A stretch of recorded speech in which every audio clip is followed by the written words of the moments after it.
এখন বাজে প্রায় ৪টা। বাইরে আজকে কিন্তু সারাদিনই বৃষ্টি হচ্ছে। আর এই বৃষ্টির মধ্যে কিছু কিন্তু আনকমন খেতে ইচ্ছে করে। তো আমি আজকে ভাজা পোড়া না, একদম সাধারণভাবে কিভাবে একটা খাবার খাওয়া যায় সেটা ভাবছিলাম। তো আমার মনে আসলো, দেখি ফ্রিজে কি আছে। ফ্রিজ থেকে আমি সবজি নিয়েছি।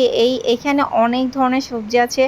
এটা সবার কাছে ভালো নাও লাগতে পারে, কিন্তু যারা সবজি খেতে পছন্দ করেন আমি তাদের উদ্দেশ্যে বলছি, তারা কিন্তু একবার এইভাবে ট্রাই করে দেখবেন। একটু হলেও মানে আপনাদের কাছে ভালো লাগবে। আর ভালো লাগা থেকে হলো, এটা যদি খেতে পারেন আপনাদের স্বাস্থ্যের জন্য খুবই উপকার। আর আমি এখানে কিন্তু অনেক ধরনের সবজি নিয়েছি।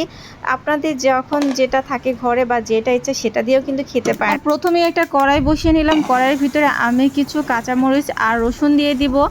ঝালের পরিমাণটা যার যার ইচ্ছে মতো, কেউ ঝাল খেতে পছন্দ করলে বেশি নেবেন, আর যদি কম খেতে ইচ্ছে করে তাহলে কম নেবেন। আমি ঝাল যেহেতু বেশি খাই আর 2-1 দিনের জন্য বানিয়ে রাখবো, তাই আমি মরিচের পরিমাণটা কিন্তু বেশি নিয়েছি। লাল মরিচের থেকে কিন্তু কাঁচা মরিচের ভর্তা খাওয়া কিন্তু খুবই স্বাস্থ্যকর। আর আমি এখন ভর্তা বানাবো, সেটা অনেক আপুরে হয়তো বুঝে গিয়েছেন। তো আমি অল্প একটু পানি দিয়ে নিলাম আর তার সাথে একটু লবণ দিব। এটা বেশি পানি দিয়ে নেই, বেশি পানি দিলে বেশি সিদ্ধ হয়ে যাবে। আমি মরিচটাকে সবুজ রাখতে চাচ্ছি, তাই অল্প পরিমাণ পানি দিয়েছি আর স্বাদ মতো একটু লবণ দিয়ে দিলাম। এটাকে এখন পানিতে সিদ্ধ করে নেব। আমার ঘরে শুটকি নাই, না হলে কাঁচা মরিচের সাথে শুটকিও দিয়ে দিতাম। কাঁচা মরিচের শুটকির ভর্তা কিন্তু অনেক টেস্ট, অনেক আপুরে পছন্দ করেন, সাথে আমিও খুব পছন্দ করি। পাশে মরিচ সিদ্ধ হতে হতে আমি আরেক চুলায় কিন্তু গামলার ভিতরে পানি দিয়েছি। পানি কিন্তু বেশি দিই না। আর এই গামলার ভিতরে পানি নেওয়ার একমাত্র কারণ হলো আমি এটা ইন্ডাকশনে বসাইতাম। ভাগ্যক্রমে আমার কারেন্টটা চলে গেছে, তাই আমি এইটারে চুলায় বসেছি। আর চুলার ভিতরে কিন্তু স্টিলের জিনিস গরম হইতে অনেক সময় লাগে, মানে অনেকক্ষণ সময় লাগে, যেটা নর্মালি অন্য পাতিলে বসালে খুব দ্রুত হইতো। যাই হোক, বসাই নিচ্ছি, পাল্টাতে কষ্ট লাগতেছিল। এইদিকে আমি যে কুচি কুচি করে সবজিগুলো কাইটা রাখছি সেটারে কিন্তু পানির ভিতরে টুপুস করে ছেড়ে দিছি, মানে অল্প পানি দিছি। এই অল্প পানি দিয়ে সিদ্ধ করবো। আর বাকি যেগুলো সিদ্ধ হইতে সময় কম লাগে সেগুলোরে কিন্তু আমি প্লেটে রেখে দিছি, সেগুলো একটু পরে দেবে। এই শক্ত শক্ত সবজিগুলো সিদ্ধ হইতে সময় লাগবে, তাই এটার আগে দিছি লবণের ভিতরে। সবজির ভিতরে আবার কিন্তু আমি একটু লবণে দিছি।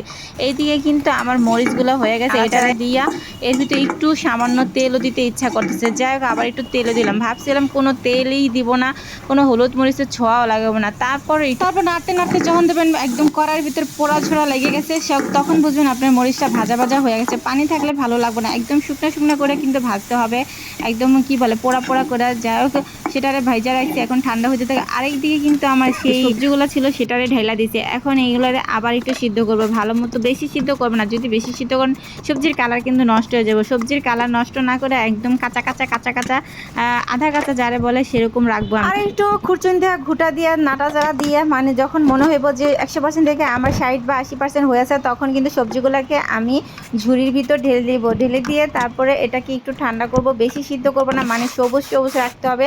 একটু সবুজ সবুজ থাকলে দেখতে সুন্দর লাগে, বলে না সুন্দরের সব কিছুই পাগল, সবাই পাগল। যাই হোক, আমার হাতে এই যে শিংটা দেখতেছেন, এই শিংটা আমি আজকে কাজে লাগাবো। এই যে অনেকে বলে যে পেটের ক্ষুধা না চোখের ক্ষুধা, আমি এটা শুধু শুধু কিনা ফালা রয়েছে, একদিনও ভর্তা বানাইনি।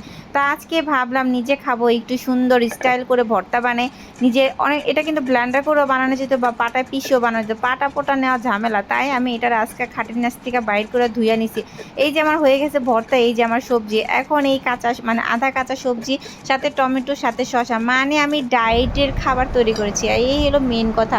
ডায়েট না ভাই, আমার মনে চাইছে আমি আজকে তেল হলুদ মরিচ আদা রসুন ছাড়া শুধু সবজি খাবো। মানে এই সবজিটা খাইতে যারা খাইতে পারে তাদের জন্য খুব ভালো, মানে আমার কাছে টেস্ট লাগে। তাই এই বৃষ্টির ভিতরে আমি সবজি সিদ্ধ করছি। মানুষ বিরিয়ানি কাচ্চি আবি জাবি খায়, মানে ভাজা পোড়া খায়, আর আমি রান্নার ভয়ে মাঝে মাঝে এরকম সিদ্ধ করে কিন্তু প্রায়ই খেয়ে থাকি, মানে আমার কাছে খুব ভালো লাগে। তো আমার রেসিপিটা কেমন লাগলো কমেন্ট করে কিন্তু জানাবেন। আর আপনারা কে কে